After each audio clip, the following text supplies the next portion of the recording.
ഇടം എന്ന് നമുക്ക് അറിയാം. പൊതുരംഗത്തേക്കുള്ള സ്ത്രീകൾ മാത്രമല്ല, പറ്റി പറയാം, അവളെ പറ്റി അനാവശ്യമായിട്ടുള്ളത് പറയാം. അവളെ സ്ത്രീകള് ലൈംഗികമായിട്ടുള്ള ഏതു വിധത്തിലും നിർഭാഗ്യകരമായ ചില കാര്യങ്ങൾ പറഞ്ഞുകൊണ്ട് മാത്രമേ തുടങ്ങാൻ പറ്റുള്ളൂ. ഒന്ന്, സെക്രട്ടേറിയറ്റിൻ്റെ മുന്നിൽ എത്രയോ ദിവസമായിട്ട് നടന്നുകൊണ്ടിരിക്കുന്ന ആശാവർക്കർമാരുടെ സമരം ആണ്. വർഗപരമായി ഈ പ്രശ്നങ്ങൾ പരിഹരിക്കും, അല്ലെങ്കിൽ എല്ലാ പ്രശ്നങ്ങളും വർഗപരമായി പരിഹരിക്കും എന്ന പ്രത്യയശാസ്ത്രത്തിൻ്റെ അടിസ്ഥാനത്തിൽ ഒരു ഇടതുപക്ഷ സർക്കാർ ഭരിക്കുമ്പോഴാണ് സമൂഹത്തിൻ്റെ ഏറ്റവും അടിത്തട്ടിൽ വരുമാനം ഉള്ള, ഏറ്റവും കൂടുതൽ എന്താ പറയുക, ഉയർത്തപ്പെടാൻ അർഹതയുള്ള, സാമ്പത്തികമായി ഉയർത്തപ്പെടാൻ അർഹതയുള്ള ലോവർ മിഡിൽ ക്ലാസ് എന്ന് പറയാവുന്ന വിഭാഗത്തിൽപ്പെട്ട സ്ത്രീകൾ അവരുടെ നിലനിൽപ്പിന് വേണ്ടി സമരം ചെയ്യുന്നത്. അതിനെ മറ്റൊരു രീതിയിലും വിഭാഗീയമായി കാണേണ്ട കാര്യം ഉണ്ടായിരുന്നില്ല. നമുക്കറിയാം, ഒരു തൊഴിലുറപ്പ് ചെയ്യുന്ന ഒരു സ്ത്രീക്ക് 300-ലധികം രൂപ, 350 രൂപയോളം കൂലി കിട്ടുമ്പോൾ ഒരു ആശാ വർക്കർക്ക് കിട്ടുന്ന കൂലി എന്ന് പറയുന്നത് 200 രൂപയുടെ മീതെ മാത്രമാണ്. ഒരു ദിവസം കടന്നു പോകാൻ എത്ര രൂപ വേണം നമുക്ക് എന്നുള്ളത് ഒരു ആശാ വർക്കറുടെ കുടുംബത്തോട് ചേർത്ത് വെച്ച് ചിന്തിക്കാനേ നമുക്ക് പറ്റില്ല. 8 മണിക്കൂർ ജോലി ചെയ്യുന്നുണ്ട് അവർ. ആ 8 മണിക്കൂർ ചെയ്യുന്ന ജോലി കഠിനമായ അധ്വാനമാണ്. ദയ ഹോസ്പിറ്റലിലെ ആശാവർക്കർമാർക്ക് വേണ്ടിയിട്ട് ഒരു ഉപന്യാസ മത്സരം സംഘടിപ്പിക്കുകയുണ്ടായി. അത് 2 കൊല്ലം മുമ്പാണെന്നാണ് എൻ്റെ ഓർമ്മ. ആ ഉപന്യാസ മത്സരത്തിൽ അവസാനം അത് ജഡ്ജ് ചെയ്തത് ഞാനാണ്. ആശാവർക്കർമാരുടെ പ്രവർത്തനത്തെക്കുറിച്ചിട്ടുള്ള ഏറ്റവും വലിയ ഉൾക്കാഴ്ച അന്നത്തെ ആ സ്ത്രീകൾ എഴുതിയ, വലിയ സാഹിത്യമില്ല, വലിയ ഭാഷയില്ല, ഒന്നുമില്ല, സാധാരണ അവരുടെ ഭാഷയിൽ, സംസാരിക്കുന്ന ഭാഷയിൽ അന്ന് അവരെഴുതിയ ആ പ്രവർത്തന റിപ്പോർട്ടുകൾ വായിക്കുമ്പോഴാണ് പൊതുജനാരോഗ്യ മേഖലയിലെ ഏറ്റവും താഴെത്തട്ടിൽ നിൽക്കുന്ന ഈ സ്ത്രീകൾ 8 മണിക്കൂർ കഠിനാധ്വാനം ചെയ്ത് തങ്ങളുടെ ഗ്രാമപഞ്ചായത്തിലെ, തങ്ങൾ പോകേണ്ട ഇടങ്ങളിലെ, വാർഡുകളിലെ ഓരോ വീടുകളിലും കയറി ഇറങ്ങി അവിടുത്തെ ആരോഗ്യ പ്രശ്നത്തെ മാത്രമല്ല, രോഗാവസ്ഥ ഉണ്ടാകാൻ കാരണമായിട്ടുള്ള എല്ലാ വിഷയങ്ങളെയും, ശുദ്ധജലമുണ്ടോ, പിന്നെ ശുചിത്വമില്ലായ്മയുണ്ടോ, പിന്നെ മദ്യപനാണോ ഭർത്താവ്, ഗർഭിണികൾക്ക് സംരക്ഷണം കിട്ടുന്നുണ്ടോ, പോഷകാഹാരക്കുറവുണ്ടോ, വൃദ്ധരെത്രയുണ്ട് തുടങ്ങി ഈച്ച് ആൻഡ് എവരി പിന്നെ സൂക്ഷ്മമായ സംഗതികളെ അവരെ റിപ്പോർട്ട് ചെയ്യുന്നുണ്ട്. അത് കണ്ടെത്തുക എന്നുള്ളതിന് വേണ്ടി കയറി ഇറങ്ങി നടന്നുള്ള കഠിനാധ്വാനമാണ് സത്യത്തിൽ അവർ ചെയ്യുന്നത്. അവരുടെ ജോലിയെ ഒട്ടും കുറച്ച് കാണിക്കാൻ പാടില്ല. അത് സേവനമാണ് എന്നുള്ള വാദം അംഗീകരിച്ചാൽ തന്നെയും ആ സേവനത്തിന് കൂലി ഇത് പോരാ. സേവനം എന്ന് പറയുമ്പോൾ കൂലിക്ക് അർഹതയില്ല എന്ന് നമുക്കറിയാം. പക്ഷെ എങ്കിൽ പിന്നെ നിസ്വാർത്ഥമായിട്ട് സേവിക്കാൻ ഇഷ്ടംപോലെ ആളുകളുണ്ടല്ലോ അവർ, അല്ലേ? അവരവരുടെ രാഷ്ട്രീയ പാർട്ടിയിലും പിന്നെ സാമൂഹ്യ രംഗത്തൊക്കെ പ്രവർത്തിക്കുന്ന ഇഷ്ടം പോലെ ആളുകളുണ്ട്. അവർക്ക് ചെയ്യാവുന്ന പ്രവൃത്തിയാണിത്. അല്ല, ഇത് ജീവിക്കാൻ വേണ്ടി വരികയാണ്. 7000 രൂപയാണ് ഓണറേറിയം എന്ന് വെച്ചാൽ ആ 7000 രൂപയ്ക്ക് വേണ്ടി വരികയാണ്. ഞാനത് അധികം നീട്ടുന്നില്ല. വലിയ അന്യായമാണ്, വലിയ അനീതിയാണ്, വർഗസമര സിദ്ധാന്തത്തിന് നിരക്കാത്തതാണ് ഇപ്പോൾ ആശാവർക്കർമാരുടെ നേരെ നടന്നുകൊണ്ടിരിക്കുന്ന, അല്ലെങ്കിൽ അവരുടെ സമരത്തെ പിന്നെ നേരിടുന്ന രീതി. അത് മാറ്റണം, അത് മാറ്റിയേ പറ്റുള്ളൂ. ചിലപ്പോൾ ഈ സമരം പൊളിഞ്ഞു പോകും. നമുക്കറിയാം, കേരളം കണ്ടുള്ളതിലെ ഏറ്റവും വലിയ കടൽത്തീര പോലെ ഇളകി വന്ന സമരമായിരുന്നു തോട്ടം തൊഴിലാളി സ്ത്രീകളുടെ സമരം, പെണ്ണൊരു മെയ് സമരം. കടൽത്തീര പോലെ എന്ന് പറഞ്ഞ അക്ഷരാർത്ഥത്തിൽ അത് അങ്ങനെ തന്നെയായിരുന്നു. ആ സമരത്തെ പൊളിക്കാൻ ഈസി ആയിരുന്നല്ലോ, വളരെ എളുപ്പത്തിൽ അതിനെ പൊളിച്ചു കളഞ്ഞു. ഇതും പൊളിച്ചു കളയുമായിരിക്കും. ഈ സമരങ്ങൾ പരാജയപ്പെടുമ്പോൾ സങ്കടപ്പെടാനൊന്നുമില്ല. സമരങ്ങൾ ഉണ്ടാക്കുന്ന ഒരു ഇമ്പാക്റ്റ് ഉണ്ട്. സമരം സമൂഹത്തിൽ ഉണ്ടാക്കുന്ന ഒരു അവബോധം ഉണ്ട്. സമരം സമൂഹത്തിന് കൊടുക്കുന്ന ഒരു തിരിച്ചറിവുണ്ട്. അതാണ് സമരത്തിൻ്റെ നേട്ടം. എല്ലാ സമരങ്ങളൊന്നും വിജയിക്കുന്നില്ലല്ലോ. പ്രത്യേകിച്ച് ജനകീയ സമരങ്ങൾ വിജയിക്കുകയേ ഇല്ല. സമരങ്ങൾ ചെയ്യാൻ കുത്തകാധികാരമുള്ള കുറച്ച് ആൾക്കാരുണ്ട്. അവർ ചെയ്യുന്ന സമരങ്ങൾ ചിലപ്പോൾ വിജയിക്കും. എങ്കിലും നമ്മൾ സമരം ചെയ്തുകൊണ്ടിരിക്കണം. സമരം ചെയ്യുന്നവരോടൊപ്പം നിൽക്കണം. സമരം ചെയ്യുന്നവർക്ക് വേണ്ടി വാദിക്കണം. അവരുടെ ശ്രമത്തെ പിന്തുണയ്ക്കണം. പ്രത്യേകിച്ച് അവർ സ്ത്രീകളായിരിക്കുമ്പോൾ ആ സ്ത്രീകൾ എന്ന് പറയുന്ന വിഭാഗം അവർ ജീവിക്കാൻ വേണ്ടി നടത്തുന്ന സമരങ്ങൾ, അതിനെ പിന്തുണയ്ക്കുക എന്നുള്ളത് പൊതുസമൂഹത്തിൻ്റെ ബാധ്യതയാണ്, ഉത്തമമായ ബാധ്യതയാണ്. രണ്ടാമത്തെ നിർഭാഗ്യകരമായ സംഭവം എന്ന് പറയുന്നത്, കോട്ടയത്ത് ഒരു സ്ത്രീ, ഷൈനി എന്ന് പറയുന്ന സ്ത്രീ, അവരുടെ 2 കുഞ്ഞുങ്ങളോട് കൂടിയിട്ട് ആത്മഹത്യ ചെയ്യേണ്ടി വന്ന സാഹചര്യം. ആ സാഹചര്യം ഒരുപാട് സ്ത്രീകൾ അനുഭവിച്ചു കൊണ്ടിരിക്കുന്ന ഒന്നാണ്. എൻ്റെ വെള്ളം കയറിയാവും. ഒരുപാട് സ്ത്രീകൾ ഇന്ന് നമ്മുടെ സമൂഹത്തിൽ അനുഭവിച്ചുകൊണ്ടിരിക്കുന്ന കടന്നുപോയിക്കൊണ്ടിരിക്കുന്ന ഒരു സാഹചര്യമാണ്. അനേകം സ്ത്രീകൾ അറിഞ്ഞോ അറിയാതെയോ പുറത്ത് അറിയപ്പെട്ടിട്ടോ അറിയപ്പെടാതെയോ ഒക്കെ തന്നെ ആത്മഹത്യ ചെയ്യുന്നുണ്ട്, കൊല ചെയ്യപ്പെടുന്നുണ്ട്. ഇവിടെയൊക്കെ തന്നെയും നമ്മൾ വേണ്ടത്ര ആ പ്രശ്നത്തെ കൈകാര്യം ചെയ്യുന്നത് കുടുംബവുമായി ബന്ധപ്പെട്ടിട്ട് അല്ല. കുടുംബം എന്ന് പറയുന്ന സ്ഥാപനത്തിൽ നിലനിൽക്കുന്ന അക്രമങ്ങളെ ഇക്കണ്ട കാലമായിട്ടും അഭിമുഖീകരിക്കാനോ അതിന് പരിഹാരമുണ്ടാക്കാനോ ആ ഒരു യൂണിറ്റിനെ ജനാധിപത്യവൽക്കരിക്കാനോ നിലനിൽക്കുന്ന ഒരു സ്ഥാപനങ്ങൾക്കും സാധിക്കുന്നില്ല എന്നുള്ളതാണ് ദയനീയമായിട്ടുള്ളൊരു സത്യം. സ്ത്രീകൾ അവരുടെ പ്രശ്നങ്ങളെക്കുറിച്ച് പറയാൻ തുടങ്ങിയിട്ട് ദശകങ്ങളായി, അല്ലെങ്കിൽ ചരിത്രത്തിൽ ഒരു തുടർച്ച പോലെ അത് ഉണ്ട്, എല്ലായ്പ്പോഴും ഉണ്ട്. സ്ത്രീകൾ അവരനുഭവിക്കുന്ന പ്രശ്നങ്ങളെപ്പറ്റി, അവരുടെ അവകാശങ്ങളെപ്പറ്റി, അവർക്ക് വേണ്ടതായിട്ടുള്ള ഇക്വാലിറ്റിയെ പറ്റിയൊക്കെ അവർ സംസാരിക്കാൻ തുടങ്ങിയിട്ട് ഇപ്പോഴൊന്നുമല്ല, കുറേ കാലമായി. പക്ഷെ എങ്കിൽ പോലും കുടുംബം എന്ന് പറയുന്ന യൂണിറ്റിനകത്ത് നിലനിൽക്കുന്ന ഏറ്റവും ഹിംസാത്മകമായിട്ടുള്ള സംഗതികളെ അഭിമുഖീകരിക്കാനോ അതിനെ ഇല്ലാതെയാക്കാനോ അതിനെ ജനാധിപത്യവൽക്കരിക്കാനോ അതിനെ സ്ത്രീ അനുകൂലമാക്കാനോ നമുക്ക് സാധിച്ചിട്ടില്ല, സാധിക്കുകയുമില്ല എന്ന് എനിക്ക് തോന്നിപ്പോകുന്നു, ഭയന്നു പോകുന്നു. അപ്പോൾ ആ രീതിയിലുള്ള രണ്ട് സംഭവങ്ങളുടെ റീസെൻ്റ് ആയതുകൊണ്ടാണ്, ഈ രണ്ട് സംഭവങ്ങളുടെ പശ്ചാത്തലത്തിലാണ് ഈ മാർച്ച് 8 നമ്മൾ ആചരിക്കുന്നതെന്ന് നമുക്ക് പറയാം. ഇവിടെ മീഡിയയും സ്ത്രീകളും എന്ന് പറയുന്ന ഒരു വിഷയം സംസാരിക്കുമ്പോൾ തീർച്ചയായിട്ടും മീഡിയയ്ക്ക് ഈ കാര്യത്തിൽ എന്ത് ചെയ്യാൻ കഴിയും? അത് തന്നെയാണ് ഏറ്റവും പ്രധാനപ്പെട്ട കാര്യം. ഞാൻ വളരെയധികം പറയില്ല, കാരണം എന്ന് വെച്ചാൽ എനിക്ക് ഈ പാനൽ ചർച്ചയിൽ വലിയ താല്പര്യമുണ്ട്. ഞാൻ പോയിന്റുകളായിട്ട് മാത്രം അതിനെ പറ്റിയിട്ട് നിങ്ങൾക്കൊക്കെ അറിയാവുന്ന കാര്യങ്ങളാണ്, എങ്കിൽ കൂടി നമുക്കൊന്ന് ഓർമ്മിച്ച് എടുക്കാം. മാർച്ച് 8 നമ്മളതൊക്കെ ഒന്ന് ഓർമ്മിച്ചെടുക്കണമല്ലോ, അതാണല്ലോ നമ്മുടെ ഡ്യൂട്ടി എന്ന് പറയുന്നത്. മീഡിയയ്ക്കാണ് സത്യത്തിൽ സ്ത്രീകളുടെ കാര്യത്തിൽ ഭയങ്കരമായിട്ട് ചെയ്യാൻ കഴിയുക. സ്ത്രീകളുടെ അവസ്ഥ മാറ്റി തീർക്കുന്നതിൽ നിലനിൽക്കുന്ന സാമൂഹ്യ സ്ഥാപനങ്ങളിൽ ഏറ്റവും കൂടുതൽ ചെയ്യാൻ കഴിയുക മീഡിയയ്ക്കാണ്. കാരണം മീഡിയ സംസ്കാര നിർമ്മിതി നടത്തുന്നു. അതേസമയം മീഡിയ തന്നെയാണ് നിലനിൽക്കുന്ന പാട്രിയാർക്കൽ വ്യവസ്ഥയുടെ മൂല്യങ്ങളെ പുനരുൽപ്പാദിപ്പിച്ചുകൊണ്ടേയിരിക്കുന്നത്, അടിച്ചുറപ്പിച്ചുകൊണ്ടേയിരിക്കുന്നത്, അത് തന്നെ സ്ഥാപിക്കുന്നത് മീഡിയയാണ്. അപ്പോൾ രണ്ട് സാധ്യതകളിൽ ഏത് സാധ്യത വേണം എന്ന് തീരുമാനിച്ചാൽ ആദ്യത്തെ സാധ്യതയെ ഉപയോഗിക്കണമെങ്കിൽ മീഡിയ പേഴ്സൺ, ഒരു മീഡിയ വ്യക്തി തൻ്റെ സമൂഹത്തെ സ്ത്രീ അനുകൂലമായി പഠിക്കണം. ആ പഠിക്കുന്നതിൻ്റെ ആദ്യ പാഠം സമൂഹത്തിൽ നിലനിൽക്കുന്ന പാട്രിയാർക്കിയെ പഠിക്കുക. പാട്രിയാർക്കി സ്ത്രീകൾക്കെതിരായിട്ട് ചെയ്തുകൊണ്ടിരിക്കുന്ന അക്രമങ്ങളെ, അതല്ലെങ്കിൽ സ്ത്രീ വിരുദ്ധമായിട്ടുള്ള നയങ്ങളെ, മൂല്യങ്ങളെ അല്ലെങ്കിൽ പ്രവർത്തനങ്ങളെ വിലയിരുത്തുക എന്നുള്ളതാണ്. അത് വിലയിരുത്തിയാൽ മാത്രം പോരാ, അതിനെ മാറ്റാനായിട്ട് സാധിക്കണം. മാറ്റാൻ വേണ്ടി ബോധപൂർവമായിട്ടുള്ള ശ്രമം നടക്കണം. എൻ്റെ പത്രത്തിൽ ഞാൻ ഇതേ പറയൂ എന്ന് പറയുന്ന ഒരു നിർബന്ധ ബുദ്ധിയോടുകൂടി സ്ത്രീ പക്ഷത്ത് നിന്നുകൊണ്ട് മാധ്യമ പ്രവർത്തനം നടത്താൻ സാധിച്ചാൽ, ഞാൻ നേരത്തെ പറഞ്ഞതുപോലെ സമൂഹത്തിലെ ഏറ്റവും കൂടുതൽ സ്ത്രീക്ക് അനുകൂലമായിട്ടുള്ള മാറ്റങ്ങൾ വരുത്താൻ സാധിക്കുന്ന സ്ഥാപനം മീഡിയ ആണ്. പാട്രിയാർക്കൽ മൂല്യങ്ങളെ എങ്ങനെയാണ് മീഡിയ നിലനിർത്തിക്കൊണ്ടേയിരിക്കുന്നത്? അതിൽ ഏറ്റവും പ്രധാനം ഈ സ്റ്റീരിയോ ടൈപ്പുകൾ തന്നെയാണ്.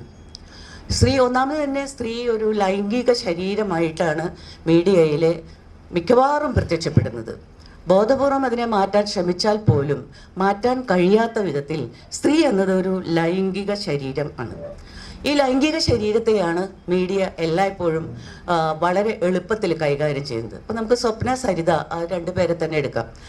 ആ ഒരു കാറ്റഗറിയിൽ വന്നിട്ടുള്ള സ്ത്രീകളെ ഒന്ന് എടുക്കാം. ഈ സ്ത്രീകൾ ചെയ്തത് കുറ്റകൃത്യമാണ്.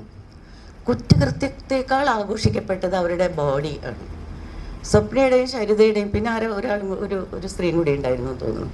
അവരുടെ ബോഡിയാണ് ഒരുപക്ഷെ അവർ ചെയ്ത കുറ്റകൃത്യം പറയുന്നില്ല എന്നല്ല, കുറ്റകൃത്യത്തെക്കാൾ അധികം ഫോക്കസ് കൊടുത്തത് അവരുടെ ശരീരത്തിനാണ്. വിഷ്വൽ മീഡിയ അത് ധാരാളമായിട്ട് ഉപയോഗിക്കുകയും ചെയ്തു.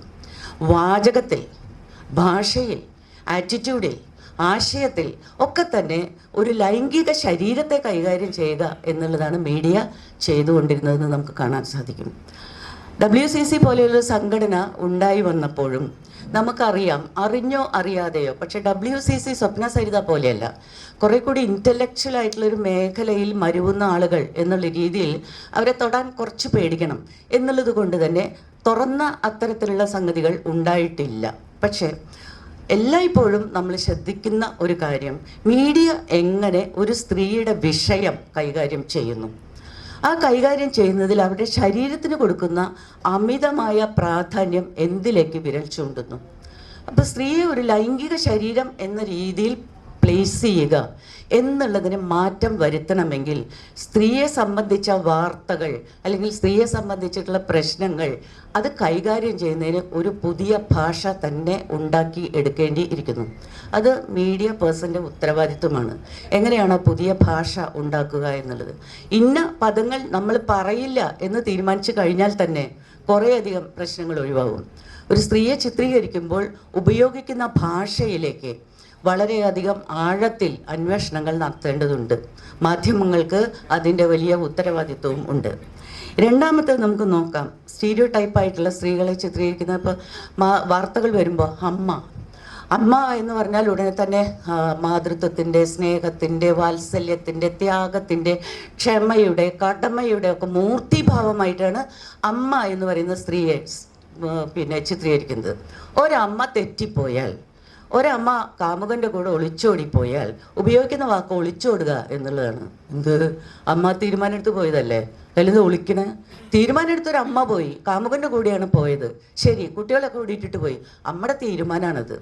അവിടെ സ്ത്രീക്ക് മാത്രം ഒളിച്ചോട്ടുള്ളൂ. കാമുകിയുടെ കൂടെ ഒരുത്തൻ ഒളിച്ചോടിപ്പോയി എന്ന് സാമാന്യമായിട്ട് പറയാറില്ല. സ്ത്രീ പോകുന്നതിനെ ഒളിച്ചോടുക എന്നുള്ള ടേം കൊണ്ടാണ് അതിനെപ്പറ്റി ദേവിക വളരെ രസകരമായിട്ടുള്ള കുറേ ഉദാഹരണങ്ങൾ പറഞ്ഞിട്ടുള്ളതായിട്ട് ഞാൻ ഓർക്കുന്നുണ്ട്. ജയദേവിക കുറേ മുമ്പാണ്. ഒളിച്ചോടുക എന്നുള്ള വാക്ക് സ്ത്രീ വിരുദ്ധമായിട്ടുള്ള ഒരു വാക്കാണ്, ഒരു പ്രയോഗമാണ്. സാധാരണ പത്രങ്ങളിൽ ഒളിച്ചോടുക എന്ന് പറയുന്നതിന് വളരെ ലളിതമായിട്ട്, വളരെ ലാളിത്യത്തോടുകൂടി, വളരെ സ്വാഭാവികമായിട്ട് ഒളിച്ചോടി എന്ന് പറയാറുണ്ട്. പെൺകുട്ടി കാമുകൻ്റെ കൂടെ ഒളിച്ചോടി, അല്ലെങ്കിൽ 2 പെൺകുട്ടികൾ ഒളിച്ചോടി. ഭാഗ്യം, ഇപ്പം 2 പെൺകുട്ടികൾ യാത്ര പോയില്ലേ, ബോംബെയിൽ ചെന്ന് മുടിയൊക്കെ മുറിച്ച്, എന്ത് സന്തോഷത്തിലവർ.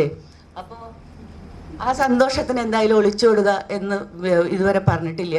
ഇനി 2 പെൺകുട്ടികളായതുകൊണ്ട് അവർ ലെസ്ബിയൻസ് ആണെന്നും ഇതുവരെ പറഞ്ഞിട്ടില്ല.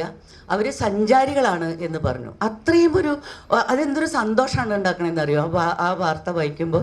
അവർ 2 സഞ്ചാരപ്രിയരായ 2 പെൺകുട്ടികൾ അവരുടെ സ്വന്തം ഇഷ്ടപ്രകാരം വീട്ടിൽ നിന്നൊന്നും ഒളിച്ചോടാതെ, ലെസ്ബിയൻസ് ആകാതെ 2 കുട്ടികൾ യാത്ര പോയി. പൈസയൊക്കെ എടുത്തിട്ടുണ്ട്, അവിടെ ചെന്നു, മുടിയൊക്കെ മുറിച്ചു, നല്ല വേഷമൊക്കെ ധരിച്ചു, അങ്ങനെ അവർ സന്തോഷമായിട്ട് നടക്കുന്നു എന്ന രീതിയിലേക്ക് ആ വാർത്തയുടെ ഒരു മാറ്റം ഉണ്ടല്ലോ. ആ മാറ്റം ശ്രദ്ധേയമാണ് എന്ന് എനിക്ക് തോന്നുന്നു. ഈ മറ്റൊന്ന് വീട്ടമ്മമാരാണ്. ഈ സ്റ്റീരിയോ ടൈപ്പുകളിൽ വരുന്ന വീട്ടമ്മമാർ എന്ന് പറയുന്ന ഒരു സംഗതിയാണ്. അപ്പോൾ ഈ വീട്ടമ്മമാർക്ക് നേരെ വിപരീതമായിട്ട് വരുന്നത്, വീട്ടമ്മമാർ ചെയ്യാത്ത തരത്തിലുള്ള കാര്യങ്ങൾ ചെയ്യുന്ന സ്ത്രീകളെ ഏത് തരത്തിലുള്ള മനോഭാവത്തോടു കൂടിയാണ് നമ്മൾ നോക്കിക്കാണുന്നത്. ഒരു വീട്ടമ്മയായാൽ എന്തെല്ലാം ചെയ്യണം? വീട്ടമ്മ ചെയ്യേണ്ട ജോലികൾ എന്ന് പറയുന്നത് പരമ്പരാഗത പുരുഷാധിപത്യ കുടുംബ സിസ്റ്റത്തിനകത്ത് വീട്ടമ്മയ്ക്ക് പറഞ്ഞു വെച്ചിട്ടുള്ള ഗൃഹജോലികളാണ്, മറ്റു ജോലികളൊന്നുമല്ല. അപ്പോൾ വീട്ടമ്മ എന്ന് പറയുന്ന ഒരു സ്റ്റീരിയോ ടൈപ്പ്. അതുപോലെ അമ്മ മാതൃക, അതുപോലെ തന്നെ സ്നേഹത്തിൻ്റെയും കടമയുടെയും ഒക്കെ മാതൃകയായിട്ട് സ്ത്രീകളെ ചിത്രീകരിക്കുമ്പോൾ ഇന്ന് ഉണ്ടായിട്ടുള്ള സ്ത്രീകളെ സംബന്ധിച്ച് അവർ നേടിയിട്ടുള്ള സ്വാതന്ത്ര്യത്തിൻ്റെയും അവരുടെ അവകാശത്തിൻ്റെയും ഒന്നും ഇഷ്യൂ പറയാറേ ഇല്ല.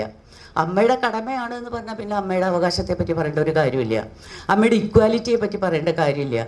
അമ്മ ജനാധിപത്യപരമായിട്ടൊരു വ്യക്തിയാണെന്ന് പറയേണ്ട കാര്യമില്ല. കുടുംബത്തിനകത്തെ മക്കളും, അത് ആണും പെണ്ണും ആയ മക്കളും ഭർത്താവും പറയുന്നത് എന്തോ അത് കേട്ട് ജീവിക്കുന്ന, ത്യാഗം ചെയ്യുന്ന ത്യാഗമയിയാണ് അമ്മ, അല്ലെങ്കിൽ വീട്ടമ്മ. അപ്പം അതുകൊണ്ട് തന്നെ മറ്റേതൊക്കെ തന്നെയും അമ്മ ചെയ്യാൻ പാടില്ലാത്ത കുറേ കാര്യങ്ങളുണ്ട്. മക്കളുടെ കാര്യങ്ങളൊന്നും നോക്കാതെ ഇട്ടെറിഞ്ഞിട്ട് സ്വന്തം കാര്യം നോക്കാൻ വേണ്ടി പോകുന്ന അമ്മമാരെ, സാമൂഹ്യ പ്രവർത്തകരെ, രാഷ്ട്രീയ പ്രവർത്തകരെ, അല്ലെങ്കിൽ സാഹിത്യ എഴുത്തുകാരികളെ, അല്ലെങ്കിൽ മറ്റു മേഖലയിൽ കലാപ്രവർത്തനങ്ങളിൽ മുഴുകുന്നവരെ, അതുപോലെ തന്നെ സമൂഹ സേവനം അനുഷ്ഠിക്കാൻ താല്പര്യമുള്ളവരെ ഒക്കെ ഇറങ്ങി അങ്ങനെ പോകുന്ന സ്ത്രീകളെ ചിത്രീകരിക്കുന്നത് വീട്ടമ്മയല്ലാത്ത, നല്ല കുട്ടിയല്ലാത്ത, അതല്ലെങ്കിൽ അമ്മയ്ക്ക് ചേരാത്ത പ്രവൃത്തികൾ ചെയ്യുന്ന താന്തോന്നികളായിട്ടുള്ള സ്ത്രീകൾ എന്ന നിലയിലാണ്. മൂന്നാമത്തെ ഒരു കാര്യം എന്ന് പറയുന്നത് മീഡിയ എല്ലായ്പ്പോഴും അത് പിന്നെ സാമ്പത്തികവുമായി ബന്ധപ്പെട്ട ഒന്നാണ്. സ്ത്രീകളുടെ ശരീരത്തെ വിൽപ്പന ചരക്കായിട്ട് ഉപയോഗിക്കുക. അത് ഇഷ്ടംപോലെ നിങ്ങൾക്ക് അറിയാവുന്ന കാര്യമാണ്. അപ്പോൾ ഹണി റോസിൻ്റെ വിഷയത്തിലേക്ക് വരിക. ആ പെൺകുട്ടി അവൾ സ്വയം തീരുമാനം എടുത്ത് എൻ്റെ ശരീരം കാണാൻ തരക്കെടൊന്നുമില്ല, വെച്ച് കെട്ടിയിട്ടാണെന്നൊക്കെ നിങ്ങൾ ആക്ഷേപിച്ചാലും നല്ല ആകൃതിയുള്ള ഒരു ബോഡിയാണ്, നല്ല തണ്ടും തടിയും ഒക്കെ ഉണ്ട്, നല്ല നിറം ഉണ്ട്. കേരളത്തിൻ്റെ ഒരു സൗന്ദര്യ സങ്കല്പത്തെ അതിലെ പുരുഷന്മാരുടെ ഒരു കാഴ്ചപ്പാടിനെ പൊലിപ്പിക്കുന്ന ഒരു ശരീരഘടന എനിക്കുണ്ട്. അതുകൊണ്ട് തന്നെ ഞാനത് ഉപയോഗിക്കാൻ തീരുമാനിച്ചിരിക്കുന്നു എന്നോ മറ്റോ ദൃഢമായ ഒരു തീരുമാനം എടുത്തുകൊണ്ട് തൻ്റെ ശരീരം പ്രദർശിപ്പിച്ചുകൊണ്ട് ഉദ്ഘാടനങ്ങൾ ചെയ്യുന്നതും അങ്ങനെയൊക്കെ ആയിട്ടുള്ള ഒരു ഏരിയ കുട്ടി തിരഞ്ഞെടുത്തു. അവളൊരു നടിയാണ്. നടി എന്ന് പറയുന്ന വ്യക്തിത്വത്തിന് പുറമെ തൻ്റെ ശരീരത്തിൻ്റെ സൗഭാഗ്യങ്ങളെ എങ്ങനെയാണ് തനിക്ക് പണമാക്കി മാറ്റാൻ കഴിയുക എന്നുള്ള രീതിയിലേക്ക് ഒരു പുതിയ പാതയാണ് ആ പെൺകുട്ടി തുറന്നത്. പക്ഷെ നമ്മളതിനെ കൈകാര്യം ചെയ്തത് എങ്ങനെയായിരുന്നു? ഒരു സ്ത്രീ വരുന്നു എന്നല്ല, സുന്ദരിയായ ഒരു സ്ത്രീ വരുന്നു എന്നല്ല, ആരോഗ്യവതിയും സുന്ദരിയും കാണാൻ നല്ല അഴകത്തോളും വടിവത്തോളുമായിട്ടുള്ളൊരു സ്ത്രീ വരുന്നു എന്നല്ല, ഒരു മാംസ ഗോപുരം വരുന്നു എന്ന രീതിയിൽ ഇപ്പോൾ പ്രത്യേകിച്ച് വിഷ്വൽ മീഡിയയുടെ സാധ്യത അവളുടെ മുന്നും പിന്നും കാണിക്കുക എന്നുള്ളതിൽ അഭിരമിപ്പിക്കുകയും അത് ആവർത്തിക്കുകയും അടിച്ചുറപ്പിക്കുകയും ചെയ്തുകൊണ്ട് അതിനുവേണ്ട ഭാഷ ഉപയോഗിച്ചുകൊണ്ട് അതിനുവേണ്ട വിഷ്വൽസ് ഉപയോഗിച്ചുകൊണ്ട് ഈ സ്ത്രീയുടെ തീരുമാനത്തെ നമ്മൾ എങ്ങനെയാണ് കൈകാര്യം ചെയ്തത് എന്ന് ആലോചിക്കണം. അതൊരു പുരുഷനായിരുന്നുവെങ്കിൽ നമ്മളെങ്ങനെ അത് കൈകാര്യം ചെയ്യും?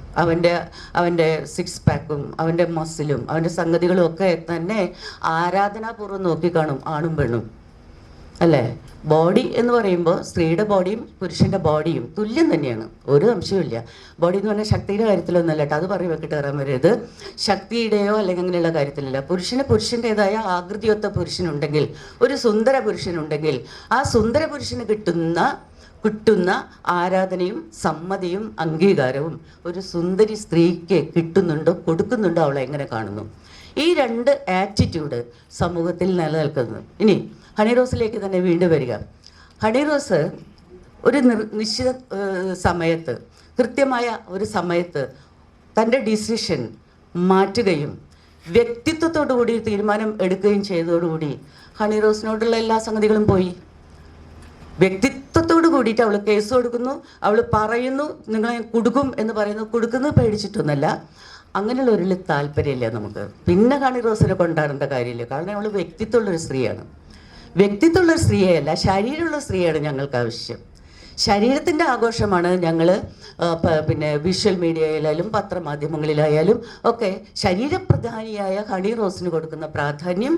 വ്യക്തിത്വത്തോടു കൂടി ഒരു തീരുമാനം എടുത്ത് ഇത് തനിക്കെതിരാണ്, ഇത് ഞാൻ സമ്മതിക്കില്ല, ഏതൊക്കെ നിയമങ്ങൾ ഇതിൽ തനിക്ക് അനുകൂലമായി നിൽക്കുമോ ആ നിയമങ്ങളുടെ മുഴുവനും സാധ്യത ഞാൻ അന്വേഷിക്കും എന്ന് പറഞ്ഞ വ്യക്തിത്വമുള്ള ഹണി റോസിനെ ആവശ്യമില്ല. അത് കാരണം കൊണ്ട് ഇപ്പോൾ കുറഞ്ഞു. ഇപ്പോൾ ഹണി റോസിനോട് ഉള്ള അവളുടെ ശരീരത്തെ കാണിക്കാനോ അല്ലെങ്കിൽ ആ രീതിയിലുള്ള സംഗതികൾ കുറഞ്ഞു പോകുന്നു. അപ്പോൾ ഈ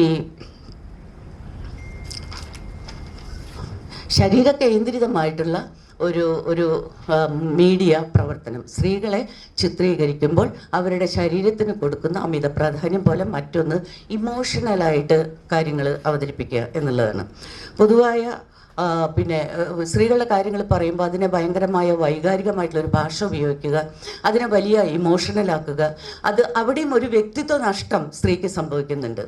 ഒരു പുരുഷൻ ഒരു സിറ്റുവേഷൻ എങ്ങനെയാണോ അകപ്പെട്ടു പോയത് അതേ സിറ്റുവേഷനിൽ അകപ്പെട്ടു പോയൊരു സ്ത്രീയുടെ അനുഭവത്തെ ആഖ്യാനം ചെയ്യാനുള്ള ഭാഷയും അതുപോലെ തന്നെ അതിനോടുള്ള ആറ്റിറ്റ്യൂഡും വളരെ വ്യത്യസ്തമാണ്. നമുക്ക് അത് ബോധപൂർവം ആയിക്കൊള്ളണമെന്നില്ല, അബോധപൂർവം സംഭവിക്കുന്ന ഒന്നായിട്ട് തന്നെയാണ് മനസ്സിലാക്കുന്നത്. ഈ അബോധപൂർവം വളരെ ഇമോഷണലായിട്ട് വളരെ വൈകാരികമായിട്ട് സ്ത്രീയുടെ പ്രശ്നങ്ങളെ ചിത്രീകരിക്കുക വഴി ഈ വ്യക്തിത്വത്തിൻ്റെ നഷ്ടം എന്ന് പറയുന്നത് സ്ത്രീക്ക് സംഭവിക്കുന്നുണ്ട്. ഇത് അങ്ങനെയല്ലാതെ ചിത്രീകരിക്കാവുന്ന ഒരു ഭാഷ മാധ്യമങ്ങൾ കണ്ടെടുക്കണം. സ്ത്രീ ഒരു ജനാധിപത്യ വ്യക്തിയാണ്. അവൾക്ക് രാഷ്ട്രീയമായ തുല്യത ഈ സമൂഹത്തിലുണ്ട്. സാമൂഹികമായ തുല്യത ഇല്ലാത്തതുകൊണ്ട് കലഹിച്ചുകൊണ്ടിരിക്കുകയും സാമൂഹിക തുല്യതയിലേക്ക് നടന്നെടുക്കുകയും ചെയ്തുകൊണ്ടിരിക്കുന്ന ഒരു സവിശേഷ വ്യക്തിയാണ് സ്ത്രീ. അതിനാൽ തന്നെ സ്ത്രീയെ സംബന്ധിച്ചിടത്തോളം അവളെ സംബന്ധിച്ച വാർത്തയ്ക്കും അവളെ സംബന്ധിച്ച ഒരു സമരഭട അതിൻ്റെ ഭടൻ മാത്രമേ ഉള്ളൂ, ഭടി ഇല്ല അല്ലേ, ഭടയും ഇല്ല. അവിടെ ഒരു ഭാഷാപരമായിട്ടൊരു പ്രശ്നമുണ്ട്. ഒരു സ്ത്രീ സൈന്യത്തിൽ ചേർന്നാൽ ഭടൻ എന്ന വാക്കിന് പകരം ഒരു സ്ത്രീലിംഗ പദം എനിക്കറിയില്ല, ഞാൻ കേട്ടില്ല, നിങ്ങൾക്കറിയോ? ഭടനെ ബടി ഇല്ല അല്ലേ? ഇല്ല, പോട്ടെ. അപ്പോൾ ഒരു സമര നായിക അല്ലെങ്കിൽ പോരാളി, ഒരു പോരാളിയാണ് അവള്. ഇന്നത്തെ സമൂഹത്തിൽ ഓരോ സ്ത്രീയും പോരാളികളാണ്.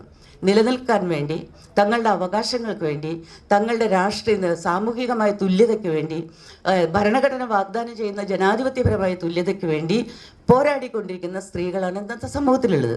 ആ സ്ത്രീയെ പറ്റി ഒരു വാർത്ത എഴുതുമ്പോൾ വൈകാരിക കുഴമ്പായിട്ട് അത് എഴുതാൻ പാടില്ല, പറ്റില്ല, അത് ചെയ്യരുത്. അങ്ങനെ ഒരു സ്ത്രീയെ പറ്റി എഴുതുമ്പോൾ സാധാരണ രീതിയിൽ കണ്ടെത്തേണ്ട ഒരു ഭാഷ ഇപ്പോഴും മാധ്യമങ്ങൾ കണ്ടെത്തിയിട്ടുണ്ടോ എന്ന് ചിന്തിക്കേണ്ടതുണ്ട്. വ്യക്തിത്വവും അഭിമാനവും ഒക്കെയുള്ള ഒരു പോരാളിയെ സംബന്ധിച്ചിടത്തോളം. രണ്ടാമത്തെ കാര്യം, അടുത്തൊരു കാര്യം എനിക്ക് തോന്നുന്നത്, സ്ത്രീകളുടെ അനുഭവങ്ങൾ ആഖ്യാനം ചെയ്യുമ്പോൾ ഒറ്റയടിക്ക് അങ്ങ് പറയാൻ പറ്റുന്ന തരത്തിലല്ല അവരുടെ അനുഭവങ്ങൾ. അതായത് സ്ത്രീകളുടെ അനുഭവങ്ങൾക്ക് പൊതു എന്ന് പറയുന്നൊരു തലം ഇല്ല. ജാതിപരമായിട്ട്, വർഗപരമായിട്ട്, അതുപോലെ തന്നെ വർണ്ണപരമായിട്ട്, പിന്നെ അങ്ങനെ പല തരത്തിലുള്ള ഡൈവേഴ്സിറ്റി ഉണ്ട് സ്ത്രീകളെ സംബന്ധിച്ചിടത്തോളം. അതിൽ ഓരോന്നിലും സ്ത്രീകൾ അനുഭവിക്കുന്ന സവിശേഷ പ്രശ്നമാണ്. ഇത് സ്ത്രീയുടെ പ്രശ്നമാണ് എന്ന് പൊതുവായിട്ടൊരു പ്രശ്നം പറഞ്ഞാൽ ആ പൊതുവായ പ്രശ്നത്തിനകത്ത് തന്നെ ഒരു സവർണ സ്ത്രീ അനുഭവിക്കുന്ന പ്രശ്നമല്ല ഒരു ദളിത് സ്ത്രീ അനുഭവിക്കുന്ന പ്രശ്നം. ഇപ്പോൾ നമ്മളീ പറയുമ്പോൾ മറന്നു പോകുന്ന അല്ലെങ്കിൽ മറന്നു പോകാൻ പറ്റാത്തൊരു കാര്യം കൂടിയുണ്ട്.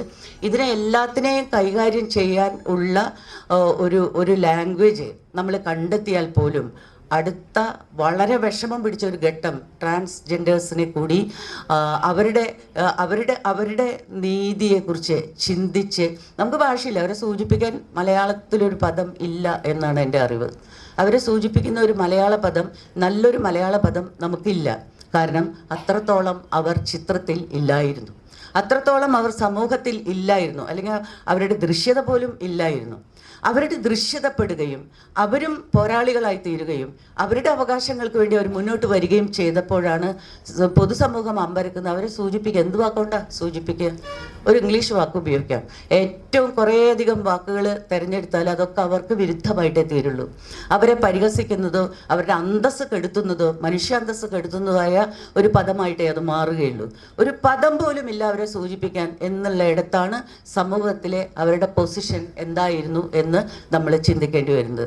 ഞാൻ നോവൽ എഴുതുമ്പോൾ എനിക്കൊരു വാക്കിന് വേണ്ടി കുറേ തപ്പി. അവസാനം പോയിട്ട് തമിഴിൽ എനിക്ക് മല്ലിക പറഞ്ഞെന്നൊരു വാക്ക് തമിഴിൽ പിന്നെ ഇങ്ങനെ 2 വാക്കുകളുണ്ട്, അത് ഉപയോഗിക്കാം എന്നാണ് പറഞ്ഞത്. തിരുനങ്ക എന്ന് പറയുന്ന വാക്കാണ് ഞാൻ എടുത്തത്. പക്ഷെ അതുപോലും ശരിയായിട്ട് അവരെ സൂചിപ്പിക്കുന്നില്ല എന്നുള്ളതും ഈ സവിശേഷമായ ലിംഗവിഭാഗത്തിന് വേണ്ടി അവരെ സൂചിപ്പിക്കാൻ വേണ്ടിയിട്ടുള്ള ഭാഷാപദങ്ങൾ തൊട്ട് ആശയതലത്തിൽ തൊട്ട് വലിയ മാറ്റം, വലിയ വെല്ലുവിളി മാധ്യമരംഗത്ത് പിന്നെ അനുഭവപ്പെടുക തന്നെ ചെയ്യും, കൃത്യമായിട്ട് അത് ചിത്രീകരിക്കുകയാണെങ്കിൽ. അപ്പം അതുകൊണ്ട് ഈ 3 ലിംഗ വിഭാഗങ്ങളിലും സ്ത്രീകളുടെയും ട്രാൻസ്ജെൻഡേഴ്സിൻ്റെയും പ്രശ്നം എന്ന് പറയുന്നത് നിലനിൽക്കുന്ന പാട്രിയാർക്കൽ വ്യവസ്ഥയിലെ നിലനിൽക്കുന്ന പാട്രിയാർക്കൽ മൂല്യങ്ങൾക്ക് അനുസൃതമായ ഒരു ഭാഷ കൊണ്ടും ആശയം കൊണ്ടും മൂല്യവ്യവസ്ഥിതി കൊണ്ടും ഇവരെ വ്യവഹരിക്കേണ്ടി വരുന്നു എന്നുള്ളത് തന്നെയാണ്. അപ്പോൾ സ്ത്രീകളുടേത് പൊതുവായ അനുഭവമല്ല എന്നുള്ളതിന് ഈ പലതരത്തിലുള്ള വൈവിധ്യങ്ങൾ തന്നെയാണ് കാരണം. ജാതിപരമായ വിവേചനം അനുഭവിക്കുന്ന സ്ത്രീയെ സംബന്ധിച്ചിടത്തോളം ഒരു സവർണ സ്ത്രീ അനുഭവിക്കുന്ന പ്രശ്നങ്ങളെ അല്ല അവരനുഭവിക്കുന്നത്. അതുപോലെ വർഗപരമായിട്ട് ഇപ്പോൾ സാമ്പത്തികമായി പിന്നെ തുല്യതയ്ക്ക് വേണ്ടി വാദിക്കുന്ന ഒരു ഇടതുപക്ഷം തന്നെയും ഏറ്റവും സാമ്പത്തികമായി അടിത്തട്ടിൽ നിൽക്കുന്ന ഒരു സ്ത്രീയുടെ അവകാശങ്ങൾക്ക് വേണ്ടിയിട്ടോ അല്ലെങ്കിൽ അവരെ ഉയർത്തിക്കൊണ്ടുവരുന്നതിന് വേണ്ടിയിട്ടോ സാമ്പത്തിക സഹായം കൊടുക്കില്ല എന്ന് പറയുന്ന തരത്തിൽ പ്രശ്നം ഒരു സിറ്റുവേഷൻ ഉയർന്നു വരുമ്പോൾ നമുക്കറിയാം വർഗപരമായി എങ്ങനെയാണ് സ്ത്രീയുടെ നില എന്നുള്ളതും വർഗപരമായി അവൾ അനുഭവിക്കുന്ന പ്രശ്നങ്ങൾക്ക് എങ്ങനെയാണ് സവിശേഷ പരിഹാരം കണ്ടെത്തേണ്ടത് എന്നുള്ളതും പ്രധാനപ്പെട്ട ഒരു വിഷയമാണ്. ആ ഏരിയയിലേക്ക് പോവുക എന്നുള്ളത് തന്നെ വൈവിധ്യങ്ങളെ പിന്നെ അഭിസംബോധന ചെയ്യുക എന്നുള്ള അർത്ഥത്തിലാണ്. സ്ത്രീകൾക്കിടയിലുള്ള വൈവിധ്യങ്ങളെ അഭിസംബോധന ചെയ്തുകൊണ്ട് ടോട്ടാലിറ്റി, ഇതാണ് ടോട്ടാലിറ്റി എന്ന്. അപ്പോൾ ഞാൻ മാനുഷി എന്ന് പറയുന്ന സംഘടന ഉണ്ടാക്കിയ സമയത്ത് ഉയർന്നു വന്ന ഒരു പ്രധാനപ്പെട്ട ചോദ്യം ഇതായിരുന്നു. ഞങ്ങൾ പറഞ്ഞ എല്ലാ സ്ത്രീകൾക്കും ഒറ്റ കാര്യം മാത്രമേ ഉള്ളൂ, സ്ത്രീ ആയാൽ മാനുഷിയിൽ പ്രവർത്തിക്കാം. അപ്പം അതെങ്ങനെയാണ് സാധ്യമാവുക എന്നുള്ള ചോദ്യമാണ് ഉയർന്നു വന്നത്. മാനുഷി വെച്ച ഒരു ആശയം എന്ന് പറയുന്നത് സ്ത്രീകളുടെ പ്രശ്നം വർഗേതരമാണ് എന്നായിരുന്നു. വർഗേതരമായ പ്രശ്നം, കാരണം നമുക്ക് എല്ലാവർക്കും അറിയാവുന്നവരെ പൊളിറ്റിക്കലി നമ്മളിപ്പോൾ തുല്യരാണ്. ഒരു വോട്ടുണ്ട്, ആ വോട്ടിന് ഒരു മൂല്യമുണ്ട്. അത് ആണിനായാലും പെണ്ണിനായാലും തുല്യമാണ്. രാഷ്ട്രീയ തുല്യതയുള്ള നമ്മളെ സംബന്ധിച്ചിടത്തോളം സാമൂഹിക തുല്യത ഇല്ല എന്നുള്ളിടത്താണ് സ്ത്രീകളുടെയും ട്രാൻസ്ജെൻഡേഴ്സിൻ്റെയും പ്രശ്നം പിന്നെ നമ്മൾ വർഗേതരമായിട്ട് കാണേണ്ട ഒരു കാര്യം. അപ്പോൾ സാമ്പത്തിക തുല്യത ഉണ്ടായാൽ എല്ലാം നേടി അല്ല എല്ലാം പരിഹരിക്കപ്പെടും എന്ന് പറയുന്ന ഒരു യാന്ത്രികമായ നിലപാടിനെ ക്വസ്റ്റ്യൻ ചെയ്തുകൊണ്ടാണ് സ്ത്രീകളുടേത് വർഗീയതരമായ പ്രശ്നമാണ്, അത് സാമൂഹിക പ്രശ്നമാണ്. ആ സാമൂഹിക പ്രശ്നത്തിനകത്ത് നിലനിൽക്കുന്ന എല്ലാ സാമൂഹിക സ്ഥാപനങ്ങളിലും ഉള്ള പുരുഷ മേധാവിത്വത്തെ, പിതൃമേധാവിത്വ മൂല്യങ്ങളെ ക്വസ്റ്റ്യൻ ചെയ്യണം. ഇതിനെ വളരെ ലളിതവൽക്കരിച്ച് ഇത് പുരുഷനെതിരായിട്ടുള്ള എന്തോ ഒരു ഗൂഢാലോചനയാണ് എന്ന മട്ടിൽ വളരെ ലളിതവൽക്കരിക്കുകയും വളരെ എളുപ്പത്തിൽ അതിനെ മറികടക്കുകയും ഫെമിനിസത്തിനെ ഫെമിനിച്ചി എന്ന് വിളിച്ചുകൊണ്ട് ആക്ഷേപിച്ച് ഇല്ലാണ്ടാക്കാൻ പറ്റും എന്ന് വിചാരിക്കുകയും ചെയ്തത്. പറ്റില്ല എന്നുള്ളത് വളരെ വ്യക്തമായിട്ടുള്ള കാര്യമാണ്. കാരണം ഒരിക്കൽ തീപിടിച്ച ഒരു സ്ത്രീ അലറി വിളിച്ച് ഇതിൽ കൂടെ ഒക്കെ ഓടിക്കൊണ്ട് നടക്കുന്നു. ആ തീയെ എന്തിലൊക്കെ പടർന്നു പിടിക്കും എന്ന് മാത്രം നോക്കിയാൽ മതി. അവൾക്ക് അലറി വിളിച്ചേ പോകേണ്ടി വരും. എല്ലാ സ്ത്രീകളുടെ സമരവും നിങ്ങൾ നോക്കിയിട്ടുണ്ടോ? സഹി കെടുമ്പോഴാണ് അവർ ഇറങ്ങി പുറപ്പെടുക. ഇനിയൊരു നിവൃത്തിയില്ല എന്ന് വരുമ്പോഴേ സ്ത്രീകൾ സമരത്തിന് ഇറങ്ങി പുറപ്പെടുള്ളൂ. അവർ അങ്ങേയറ്റം വരെ പോവുകയും ചെയ്യും, അങ്ങേയറ്റം വരെ പോവുകയും ചെയ്യും. മദ്യശാലകൾക്കെതിരായിട്ടുള്ള സ്ത്രീകളുടെ സമരങ്ങൾ വിജയിക്കുന്നത് അങ്ങനെയാണ്. നിവൃത്തിയില്ല, കുടുംബത്തിനകത്ത് മദ്യപന്റെ ശല്യം കൊണ്ട് നിവൃത്തിയില്ല, ജീവിക്കാൻ നിവൃത്തിയില്ല, പുറത്താക്കിയാലും പോവില്ല, വൈകുന്നേരം ആകുമ്പോൾ വീണ്ടും കയറി വരും. ഇങ്ങനെ തന്നെ പറഞ്ഞുകൊണ്ടിരിക്കും. മാനമില്ല, അഭിമാനമില്ല, സമ്പത്തില്ല, യാതൊരു തരത്തിലുള്ള സുരക്ഷിതത്വമില്ല, സമാധാനവുമില്ല. മനുഷ്യൻ ജീവിക്കുന്നത് സമാധാനമായിട്ട് ജീവിക്കാൻ വേണ്ടിയാണെങ്കിൽ ഒരു മദ്യപൻ വീട്ടിലുണ്ടെങ്കിൽ അയാൾ ആദ്യം നശിപ്പിക്കുക കുടുംബത്തിലുള്ള മനുഷ്യരുടെ സമാധാനം ആണ്. അയാൾക്കതൊരു ലഹരിയാണ്, അയാൾക്കതൊരു ആനന്ദമാണ്, അയാൾക്കതൊരു തോന്യാസം ആണ്, അയാൾക്കത് പുരുഷൻ്റെ ആണത്ത അഭിമാനം ആണ്. ഒരു സ്ത്രീയെ സംബന്ധിച്ചിടത്തോളം ദുരന്തമാണത്, ഏറ്റവും വലിയ ദുരന്തമാണ്, ഏറ്റവും വലിയ സമാധാനക്കേടാണ്. അവൾ പട്ടിണി കിടക്കും, അവൾ സഹിക്കും, അവൾ കഷ്ടപ്പെടും നിവൃത്തിയില്ലാത്തതുകൊണ്ട്. പക്ഷേ ഈ സമാധാനമില്ലായ്മ തൻ്റെ കുഞ്ഞുങ്ങളിലേക്ക് പകരുന്നു എന്ന് കാണുമ്പോൾ ഈ യൂണിറ്റിലെ, കുടുംബം എന്ന് പറയുന്ന യൂണിറ്റിലെ സ്ത്രീ വ്യക്തി അനുഭവിക്കുന്ന ഏറ്റവും വലിയ മാനഹാനി, അപമാനം, വിഷമം. ഒരു ബന്ധു വീട്ടിൽ പോകാൻ പറ്റില്ല, ഇയാൾ കള്ളുപിടിച്ച് വന്ന് അവിടെ ബഹളം ഉണ്ടാക്കും. ഒരു കല്യാണത്തിന് പോകാൻ പറ്റില്ല, എന്തെങ്കിലും ഒരു പൊതു പരിപാടികളിൽ പങ്കെടുക്കാൻ പറ്റില്ല, അവളുടെ ഭർത്താവ് കള്ളുപിടിച്ച് വന്നു എന്ന് പറയുന്ന അപമാനം സഹിക്കാൻ പറ്റില്ല എന്നുള്ളതാണ് ഒരു സ്ത്രീയെ സംബന്ധിച്ചിടത്തോളം ഏറ്റവും വേദനാജനകമായിട്ടുള്ളൊരു അനുഭവം ആണ് അത്. അപ്പം ഈ വൈവിധ്യപൂർണമായിട്ടുള്ള അനുഭവങ്ങൾ അഭിസംബോധന ചെയ്യേണ്ടതുണ്ട്. പിന്നൊന്ന് നിങ്ങൾ ശ്രദ്ധിക്കേണ്ട കാര്യം, പോയിന്റുകൾ മാത്രമേ പറയുള്ളൂ കേട്ടോ. അപ്പോൾ ഒരു പ്രശ്നം എന്ന് പറയുന്നത്, സ്ത്രീയെ മാധ്യമങ്ങൾ അടയാളപ്പെടുത്തുമ്പോൾ സംഭവിക്കുന്ന വലിയ ചോർച്ച ഉണ്ട്. ഇപ്പോൾ നമ്മൾ അതിനുള്ള ഭാഷ തന്നെയും നമ്മൾക്ക് നോക്കാം. മനുഷ്യൻ, അവൻ എന്ന് പറയുന്ന രീതിയിലാണ് എല്ലാത്തിനെയും കൈകാര്യം ചെയ്യാം, അല്ലേ? ചരിത്രകാരൻ എന്നേ പറയുള്ളൂ, ചരിത്രകാരി എന്ന് പറയുന്ന പ്രശ്നം ഉദിക്കുന്നില്ല. അവിടെ ഭാഷയിൽ പഴുതില്ല. ഇപ്പം മാധ്യമങ്ങളിൽ പരത്തി എഴുതിയ സ്പേസ് പോകും. സ്പേസ് കൊടുക്കൂ സ്ത്രീകൾക്ക്, പരത്തി എഴുതൂ, സ്പേസ് കൊടുക്കൂ, വേറെന്തെങ്കിലും വെട്ടിക്കളയൂ. സ്ത്രീയെ കൂടി സൂചിപ്പിച്ചുകൊണ്ട് ചരിത്രമായാലും സയൻസ് ആയാലും ഗണിതശാസ്ത്രമായാലും ടെക്നോളജി ആയാലും സ്ത്രീയെ കൂടി സൂചിപ്പിച്ചുകൊണ്ടൊരു ലാംഗ്വേജ് അവിടെ വികസിച്ച് വരേണ്ടതുണ്ട്. മനുഷ്യൻ അവൻ്റെ ചരിത്രം നിർമ്മിച്ചു എന്ന് പറയുമ്പോൾ അവനെ മുലയൊടുത്ത് വളർത്തി, അവനെ വലുതാക്കി, അവനെ സോഷ്യൽ ബീയിങ് ആക്കി, അവൻ്റെ കഷ്ടനഷ്ടങ്ങളിൽ ഇതിലൊക്കെ ഒപ്പം നിന്ന് സ്ത്രീ എവിടെ പോയി? അവളില്ല അവിടെ. ഞാൻ പറഞ്ഞ് തേഞ്ഞ് പറഞ്ഞ് എനിക്ക് തന്നെ ബോറടിച്ചതാണെങ്കിലും ഞാൻ ഒരു കാര്യം ഒന്നും കൂടി ഓർപ്പിക്കാൻ വിചാരിക്കുകയാണ്. 2 ഭാഷ പഠിക്കുന്ന സമയത്ത് ഭാഷയും വ്യാകരണമൊക്കെ പഠിപ്പിക്കുന്ന സമയത്ത് എൻ്റെ മനസ്സിൽ തങ്ങിപ്പോയൊരു കാര്യമാണത്. അതായത് കാളിദാസൻ്റെ വളരെ പ്രസിദ്ധമായിട്ടുള്ള ശ്ലോകം, വാഗർത്ഥാവിവ സംപൃക്തൗ വാഗർത്ഥ പ്രതിപത്തയെ ജഗത പിതരൗ വന്ദേ പാർവതി പരമേശ്വരവും. അതിലൊരു വ്യാകരണ കാര്യം എനിക്ക് ഭയങ്കര പ്രശ്നമായി. ജഗതപിതരവും വന്ദേ പാർവതി പരമേശ്വരവും, അതാണ് കാര്യം. അതൊരു വ്യാകരണ പ്രശ്നമാണ്. അതായത് തുല്യ പ്രാധാന്യമുള്ള രണ്ട് പദങ്ങൾ വന്നിട്ട് അതിനെ സമാസിക്കുമ്പോൾ ഒരു പദം വേണമെങ്കിൽ കളയാം എന്നുള്ളതാണ് നിയമം. ഏകശേഷ ദ്വന്ദ്വം എന്ന് പറയുന്ന സംസ്കൃതത്തിലെ ഒരു വ്യാകരണ നിയമമാണിത്. അപ്പോൾ അമ്മ അച്ഛൻ തുല്യ പ്രാധാന്യമുള്ള രണ്ട് വ്യക്തികളാണ്. ഇവരെ സമാസിച്ചിട്ട് ഒരു ഒറ്റപ്പദം ആക്കണം. ആ ഒറ്റപ്പദം ആക്കാൻ വേണ്ടി ആരെ കളയണം എന്ന ചോദ്യത്തിന് ഒരു സംശയമില്ലാണ്ട് അമ്മയെ കളഞ്ഞിട്ട് മാതാ ശബ്ദം കളഞ്ഞിട്ട് പിതാ ശബ്ദം എടുത്തിട്ട് അതിൻ്റെ കൂടെ ആ ഒരു ബഹുവചന പ്രത്യയം ചേർത്ത് പിതരവും എന്നാക്കി. അപ്പോൾ പാർവതി പരമേശ്വരന്മാരെ രണ്ട് പിതാക്കൾ ആക്കി. ജഗത്തിൻ്റെ രണ്ട് പിതാക്കളെ വന്ദിക്കുന്നു എന്നാക്കി. ആയിക്കോട്ടെ എന്ന് വിചാരിച്ച് നമുക്ക് അലസമായിട്ട് പോവാം. പക്ഷെ ഫെമിനിസ്റ്റുകൾ ഭാഷയെ ക്വസ്റ്റ്യൻ ചെയ്യുമ്പോൾ ഞാൻ പിതാവൊന്നല്ല, ഞാൻ മാതാവാണ്, എന്നെ അടയാളപ്പെടുത്തണം എന്ന് പറയും. എന്നെ അടയാളപ്പെടുത്തൂ ഭാഷയിൽ. അപ്പം ഇതുകൊണ്ട് സ്ത്രീകൾ ഉണ്ടാക്കുന്ന നേട്ടങ്ങൾ പൊതുവായിട്ട് പുരുഷനെ സൂചിപ്പിക്കാനുള്ള ഭാഷ ഉപയോഗിച്ചുകൊണ്ട് ആവിഷ്കരിക്കുന്ന രീതി മാറുകയും സ്ത്രീക്ക് സ്പേസ് കൊടുത്തുകൊണ്ട് ഭാഷയെ വികസിപ്പിക്കുകയും ചെയ്യേണ്ടതുണ്ട്. അതിൽ അനാവശ്യമായി നിങ്ങൾ ഉപയോഗിക്കുന്ന ഒരുപാട് പദങ്ങൾ കളഞ്ഞാൽ അല്ലെങ്കിൽ ഒരുപാട് സംഗതികൾ കളഞ്ഞാൽ സ്ത്രീക്ക് അവിടെ സ്പേസ് കിട്ടും. അപ്പം ഭാഷയിൽ സ്ത്രീയെ കൊണ്ടുവരിക, അവളുടെ നേട്ടങ്ങളെ ആവിഷ്കരിക്കുക, അതിനെ കുറച്ച് കാണാതിരിക്കുക. അങ്ങനെയുണ്ടല്ലോ, ലളിതവൽക്കരണമാണ്. അയ്യടപ്പ, ഞാനൊരു നോവലിസ്റ്റാണ്, എനിക്കറിയാം. കുറേ ചെറുകഥകൾ എഴുതിയിട്ടുണ്ട്, കുറേ നോവലുകൾ എഴുതിയിട്ടുണ്ട്, എല്ലാം എഴുതിയിട്ടുണ്ട്. ഈ വിലയിരുത്തലൊക്കെ വരുമ്പോഴേ ആണുങ്ങൾ മാത്രമുള്ള ഒരു ലോകമാണ് നോവലിസ്റ്റുകളുടെ ലോകം. ഇപ്പോൾ കുറേ പെൺകുട്ടികൾ പ്രതികാരം നിർവഹിക്കാൻ വേണ്ടി ഇറങ്ങിയിട്ടുണ്ട്. അവരിങ്ങനെ എഴുതി വിടുകയാണ്. പെൺകുട്ടികൾ വിചാരിച്ചിട്ടുണ്ട് എഴുത്തുകാരികളില്ലാത്ത ഒരു കുറവിനി കേരളത്തിന് ഉണ്ടാവരുത്, എഴുതിക്കൊണ്ടേയിരിക്കുക നോവലുകൾ. അതിൽ എന്തെങ്കിലും ഉണ്ടോയെന്നുള്ളൊരു വിഷയമല്ല, ഞങ്ങൾ എഴുതും എന്നുള്ളത് തന്നെയാണ്. അങ്ങനെ ഒരു ദിവസം ഒരു പെൺകുട്ടി വീതം ഒരു നോവൽ വീതം വന്നുകൊണ്ടിരിക്കുകയാണ്. പക്ഷെ നോക്കണം, അതിനെ വിലയിരുത്തുന്ന ഒരു ഘട്ടത്തിൽ, ആ വിലയിരുത്തലിൻ്റെ ഘട്ടത്തിൽ ഇതൊരു സ്ത്രീ എഴുത്ത്, സാർ ടീച്ചർ ഒരു പെണ്ണാണ്, സാർ ടീച്ചർ ഇത്തിരി ഫെമിനിസം ഒക്കെ പറയുന്നുണ്ട്, അത് സൈഡിലിരിക്കട്ടെ. ഞങ്ങൾ മുഖ്യധാര എന്ന് പറയുന്നത് ആണുങ്ങൾ നോവലിസ്റ്റുകളാണ്. മുഖ്യധാര എന്ന് പറയുന്നത് സാഹിത്യകാരന്മാരുടേതാണ്. കാരികൾ അവിടെ കാരി ഇരുന്നാൽ മതി. ഈ ഒരു ആറ്റിറ്റ്യൂഡ്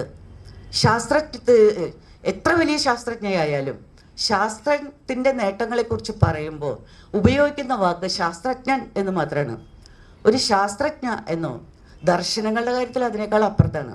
സ്ത്രീക്ക് ദർശനങ്ങളില്ല എന്നാണ് പറയുന്നത്. ഒരു ദർശനം സ്ത്രീക്കില്ല. അപ്പം അതുകൊണ്ട് തന്നെ ദാർശനിക എന്ന് പറയുന്ന ഒരു വാക്ക് നമ്മൾ ഉപയോഗിച്ചിട്ടുണ്ടോ എന്ന് തന്നെ സംശയം ആണ്. അപ്പോൾ ചരിത്രത്തിലായാലും ശാസ്ത്രത്തിലായാലും രാഷ്ട്രീയത്തിലായാലും രാഷ്ട്രീയക്കാരിയുടെ കണ്ണിലൂടെ നോക്കിയാൽ എന്ന് ആരെങ്കിലും പറഞ്ഞു കേട്ടിട്ടുണ്ടോ? ഒരു രാഷ്ട്രീയക്കാരിയുടെ കണ്ണിലൂടെ നോക്കിയാൽ എന്ന് പറഞ്ഞിട്ടില്ല. കാരണം രാഷ്ട്രീയത്തിൽ സ്ത്രീ എന്ന് പറയുന്നത് മിക്കവാറും അദൃശ്യതയ്ക്ക് തുല്യമായ ഒരു സ്ഥാനം ആണ്. അവളുടെ അഭിപ്രായമില്ല, അവളുടെ തീരുമാനമില്ല, അവളുടെ പങ്കാളിത്തമില്ല, യാതൊന്നുമില്ലാത്ത വെറും എണ്ണം കൂട്ടാൻ ഉള്ള വിഭാഗത്തിൽപ്പെട്ട അവരെ സംബന്ധിച്ചിടത്തോളം പൊതുധാരയിലുള്ളൊരു പദം കൊണ്ട് അവരെ സൂചിപ്പിക്കുകയില്ല എന്നുള്ളത് തീർച്ച. അപ്പം ഇവിടെ മാധ്യമപ്രവർത്തകർക്ക് ചെയ്യാൻ സാധിക്കും. ഞാൻ ആദ്യം പറഞ്ഞതുപോലെ മാധ്യമപ്രവർത്തകർക്കാണ് ആ മാറ്റം കൊണ്ടുവരാനായിട്ട് സാധിക്കുക. പത്രങ്ങളിൽ എഴുതുമ്പോൾ ഈ ഒരു കോമൺ ഒരു പ്രൊനൗൺ, അവൻ എന്ന് പറയുന്ന പ്രൊനൗണിലെ എല്ലാ ഉടമസ്ഥതയും ചാർത്തി കൊടുക്കുന്ന പരിപാടി നിർത്തുക. ഞങ്ങളും ഉണ്ട് ഉടമസ്ഥരായിട്ട് ഇവിടെ. പകുതി മണ്ണിൻ്റെ അവകാശികൾ, പകുതി ആകാശത്തിൻ്റെ അവകാശികൾ ഞങ്ങളിവിടെ ഉണ്ട്. ജനസംഖ്യയുടെ പകുതി ഞങ്ങളിവിടെ ഉണ്ട്. ഭരണഘടനാപരമായ തുല്യതയുള്ള ഞങ്ങളിവിടെ ഉണ്ട്. ഞങ്ങളെ അടയാളപ്പെടുത്തുക എന്നുള്ളത് നിങ്ങളുടെ കടമയാണ്. ഇനി വേറൊന്ന്, സ്ത്രീകളെ അദൃശ്യവൽക്കരിക്കുന്ന ഒരു പരിപാടിയുണ്ട്. അത് കണ്ടില്ല എന്ന് അടിക്കുക. എത്ര വലിയ ഇപ്പോൾ സിനിമയിൽ നോക്കിയാൽ അത് ഭയങ്കര നായകന്മാർ മാത്രമാണ്.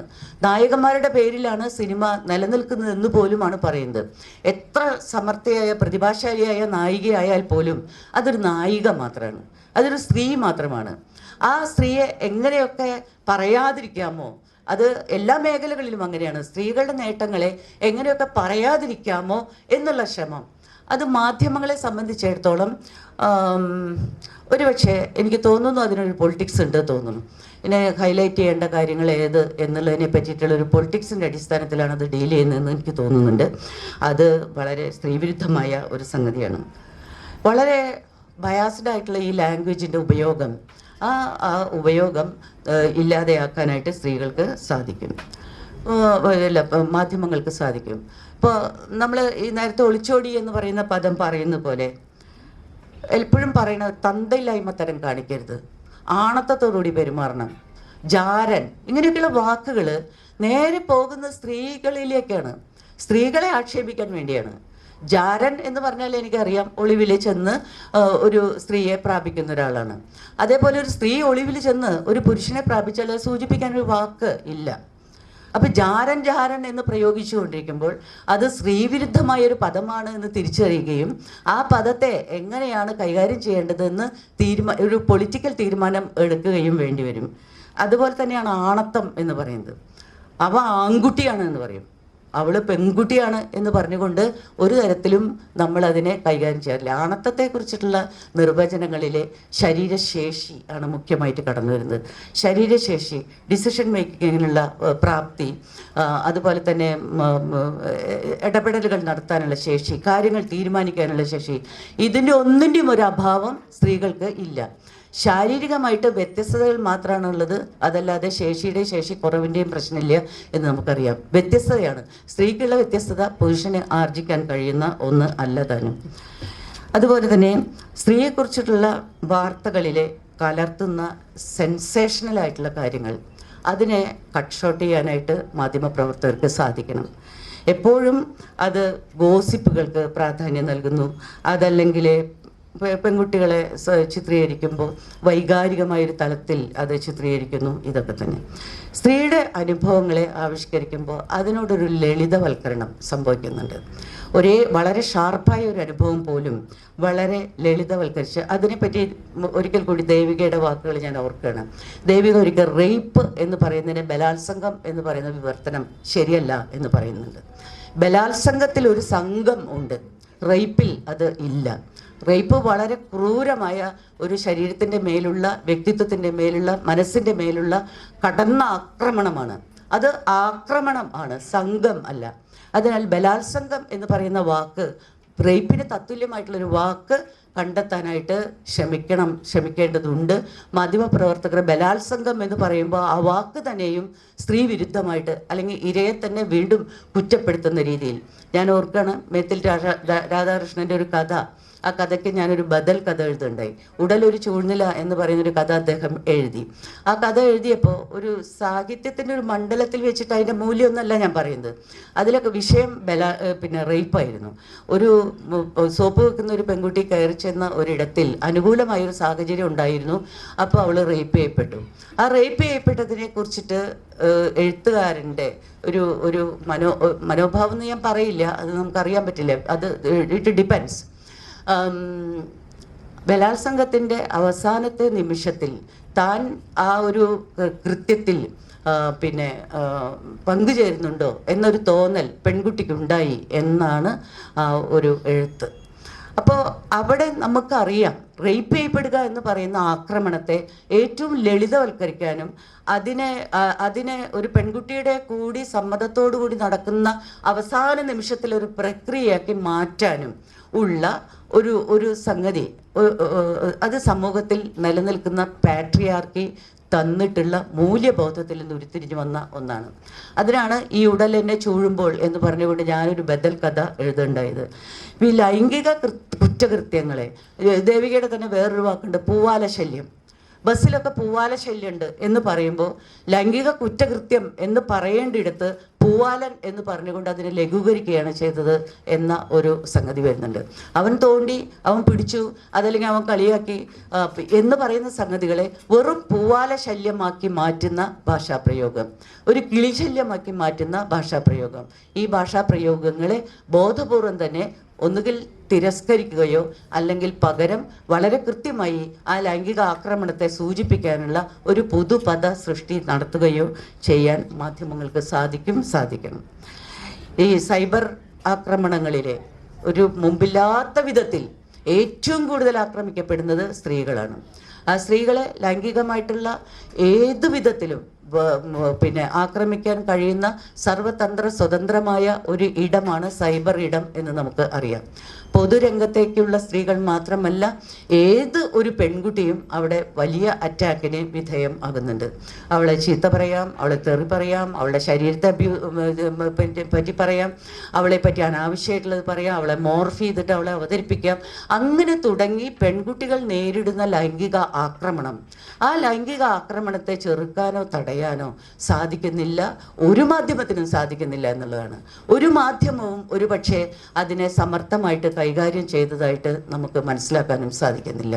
ഈ സോഷ്യൽ മീഡിയ എന്ന് പറയുന്ന സ്വതന്ത്ര ഇടം നമുക്ക് രണ്ട് തരത്തിൽ, ഒന്ന് നമുക്ക് വലിയ സ്വതന്ത്രമായ ഒരു ജനാധിപത്യ ഇടം തന്നപ്പോൾ തന്നെ ജനാധിപത്യത്തിൻ്റെ തന്നെ മറുവശമായിട്ടുള്ള ഈ ഒരു ആക്രമണ സ്വഭാവത്തെ, അതല്ലെങ്കിൽ മറ്റ് അപ്പൊളിറ്റിക്കലായിട്ടുള്ള സംഗതികളെ അഭിസംബോധന ചെയ്യാൻ സാധിക്കാത്ത വിധത്തിൽ ടെക്നോളജി പാകമാകാത്ത ഒരു സമൂഹത്തിലേക്ക് കടന്നു വന്ന പോലെയാണ് നമ്മൾ ഇന്ന് അനുഭവിക്കുന്നത്. അതുകൊണ്ട് തന്നെ ഇപ്പോൾ തെറി പറയാൻ തുടങ്ങിയാൽ അതങ്ങനെ ആയിക്കോട്ടെ, എന്താ വെച്ചാൽ പറഞ്ഞോട്ടെ എന്ന് പറഞ്ഞ് മാറിപ്പോകാൻ അതിൻ്റെ ആഘാതം ഏൽക്കുന്ന ഒരു വ്യക്തിക്ക് സാധിച്ചുകൊള്ളണമെന്നില്ല. തൊലിക്കെട്ടി എന്നൊക്കെ പറയുമെങ്കിലും അത് ആഘാതമാണ്, തൊലിക്കെട്ടിയൊന്നല്ല, അത് ഏൽക്കുന്ന ആഘാതം ആണ്. ഞാൻ എൻ്റെ ജീവിതത്തിൽ എന്നെ ആരും വിളിച്ചിട്ടില്ലാത്ത അല്ലെങ്കിൽ ആരിൽ നിന്നും കേട്ടിട്ടില്ലാത്ത തെറികൾ കേൾക്കേണ്ടി വരുമ്പോൾ അതുണ്ടാക്കുന്ന ആഘാതം എന്നെ നിശബ്ദവൽക്കരിക്കും. ഞാൻ നേരത്തെ പറഞ്ഞ ഒരു പോരാളിയായി രൂപാന്തരപ്പെട്ടുകൊണ്ടിരിക്കുന്ന ഒരു സ്ത്രീയെ നിശബ്ദവൽക്കരിച്ച് മിണ്ടാതെയാക്കാൻ കഴിയുന്ന തരത്തിലുള്ള ഒരു പ്രവർത്തനം, ഒരു അരാജക പ്രവർത്തനമാണ് സോഷ്യൽ മീഡിയയിൽ നടക്കുന്നത്. അത് വഞ്ചിക്കുന്നുണ്ട് സ്ത്രീകളെ, അതുപോലെ തന്നെ അവരുടെ ക്യാരക്ടർ അസാസിനേഷൻ നടത്തുന്നുണ്ട്, അവരുടെ ബോഡി ഷെയ്മിങ് നടത്തുന്നുണ്ട്, അതുപോലെ തന്നെ അവരെ പേടിപ്പിക്കുന്നുണ്ട്. ഒരു തരത്തിൽ അവരെ വെറുക്കുന്ന തരത്തിൽ, ഇപ്പോൾ ഫെമിനിച്ചി എന്ന് പറയുന്ന പ്രയോഗങ്ങളൊക്കെ വരുന്നത് അങ്ങനെയാണ്. പേടിപ്പിക്കുന്ന വിധത്തിൽ സ്ത്രീകളുടെ അവകാശവാദങ്ങളുടെ മുഴുവൻ മുനയെ ഒടിക്കാൻ കൂട്ടമായ ആക്രമണം നടത്താൻ കഴിയുന്ന ഒരു സ്പേസ് കൂടിയാണ് സോഷ്യൽ മീഡിയ എന്ന് പറയുന്നത്. അപ്പോൾ ഈ നിലനിൽക്കുന്ന അധികാരഘടനയെ അതേപടി പുനരുൽപ്പാദിപ്പിക്കാതിരിക്കാൻ ശ്രമിക്കുക, അതാണ് മീഡിയ ചെയ്യേണ്ട ഒരു കാര്യം. നിലനിൽക്കുന്ന അധികാരഘടനയുടെ പദങ്ങളും അവരെ സ്ത്രീകളെ എങ്ങനെ കാണുന്നു എന്നുള്ളതിനും വളരെ കൃത്യമായിട്ടുള്ളൊരു മാറ്റം വരുത്തിക്കൊണ്ട് മാത്രമേ മീഡിയയ്ക്ക് നേരത്തെ പറഞ്ഞ പോലുള്ള സാധ്യതയിലേക്ക് എത്താനായിട്ട് സാധിക്കുള്ളൂ. ഞാൻ അവസാനിപ്പിക്കുകയാണ്. തീർച്ചയായിട്ടും